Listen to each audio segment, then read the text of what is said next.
देश की सच्चाई, सच छुपने नहीं देंगे। आदाब, मैं हूं हाफिज गुलाम सरवर और आप देख रहे हैं देश की सच्चाई। उत्तर प्रदेश में चुनाव है और गुना भाग लगातार सारी पार्टियों की तरफ से चलता चला जा रहा। शह और मात के इस खेल में ऊंट किस करवट बैठेगी, इसका अंदाज़ा तो अच्छे अच्छे चुनावी पंडितों को भी नहीं लग रहा।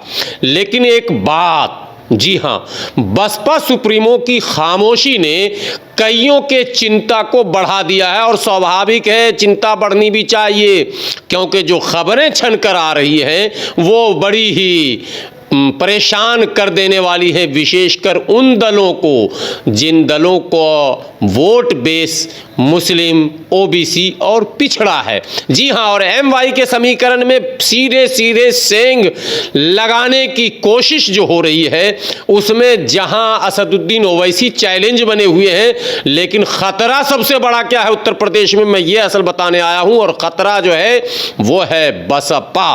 बसपा ने जो रोड मैप तैयार किया है, बसपा सुप्रीमो की जो चुप्पी है, ये एक साइलेंट जो आप कहते हैं खामोशी से जो तूफान आता है, वो बिल्कुल खामोशी से एक तूफान खड़ा कर देने वाला है। और आपको बता दूं मैं, आप भी चौंक जाएंगे। बसपा के अंदर खाने जो प्लान चल रहा है, यानी शतरंज की वो चाल जिसके विषय में अक्सर आप लोग चर्चा सुनते रहते हैं, वो मायावती चलने वाली हैं। और मायावती ने तय किया है कि हम चुनाव यदि लड़ाएंगे तो दो तरह के प्रत्याशियों को मैदान में उतारेंगे। एक वो जिसकी जीत तय होनी चाहिए और दूसरा वो जो सपा एंड कंपनी, भाजपा को छोड़कर बाकी को हराने में सक्षम होना चाहिए। यानी कि आप ये कह सकते हैं कि बसपा का भाजपा प्लान ये चल रहा है, यानी बसपा भाजपा को सत्ता दिलाने के पूरे तौर तरीके पर खामोशी से काम कर रही है। और बसपा ने ये मन में ठान लिया है कि हमें चाहे जो कुछ भी मिले, लेकिन सेकुलर पार्टियों को कुछ ना मिले, इस फार्मूले पर पूरी ताकत से खामोशी से काम किया जा रहा। और इसकी पहली कड़ी मैं बता दूं, आज मैं बता रहा हूं, ये ऐसा विश्लेषण है कि भारत में शायद अब से पहले किसी भी बड़े चुनावी पंडितों ने भी और किसी पत्रकारों ने आपको नहीं बताया होगा। वीडियो को अंत तक सुनेंगे, आपके बटन जो है वो स्विच ऑन हो जाएंगे, आपको आश्चर्य होगा। इसकी पहली कड़ी, जैसे टिकट की घोषणा होगी आप देख लेंगे देश की सच्चाई की, इस बात पर आप भी मोहर लगाएंगे।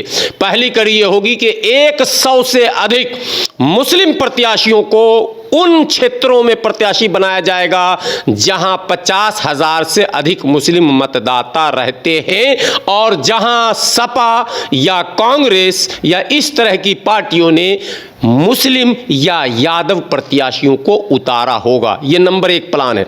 नंबर 2 प्लान, जी हां, यह सीक्रेट प्लान है जिस पर काम चल रहा है।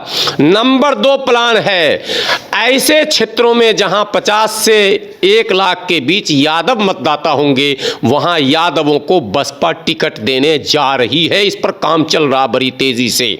और इसी तरह से अन्य दलों जैसे राजभर इत्यादि, यानी जातीय राजनीति करने वाले सभी पंडितों को चित करने का ये जो सीक्रेट प्लान बना है बहन मायावती का, इसका नाम देश की सच्चाई ने बसपा का भाजपा प्लान रखा है। और इसकी बानगी जब टिकट वितरण का दौर आएगा तो आप भी देखेंगे और देश की सच्चाई की इस विश्लेषण पर, इस अनुमानित विश्लेषण पर आप भी मोहर लगाने को मजबूर हो जाएंगे। लेकिन सेकुलर पार्टियों को अभी से सावधान होने की आवश्यकता है। जहां कई पार्टियां सीधे सीधे AIMIM को निशाने पर लेती हैं केवल इसलिए कि मुस्लिम वोटों का बिखराव होगा। मैं आपको बता दूं, AIMIM से ज़्यादा अधिक घातक प्लान के साथ बहुजन समाज पार्टी मैदान में आने जा रही है। और बहुजन समाज पार्टी पूरे उत्तर प्रदेश के चुनावी समीकरण को पूरी तरह से बदलने और सारे चुनावी पंडितों के अनुमान पर पानी नहीं समुंदर फेरने का प्लान बना चुकी है। बस इंतजार कीजिए टिकट वितरण के उस दौर का और फिर आप देखेंगे कि बसपा का भाजपा प्लान कैसे सामने आता है। अब मतदाताओं को ये निर्णय लेना है और राजनीतिक दलों को भी ये निर्णय लेना है कि आखिर इसका काट क्या होगा। शह और मात की खेल में आखिर बाजी किसके हाथ लगेगी, यही तो असल मुद्दा है जिस पर सारे चुनावी पंडित मंथन चिंतन कर रहे हैं। लेकिन कोई बोल रहा है और कोई चुप है। बस यही एक राज है जिसको सब लोग नहीं समझ सकते हैं और बसपा की चुप्पी यही बता रही है कि खेल कुछ और होने वाला है। बंगाल में खेला हुआ था और यहाँ कुछ और होगा। देखें, इंतज़ार करें और जुड़े रहें देश की सच्चाई के साथ।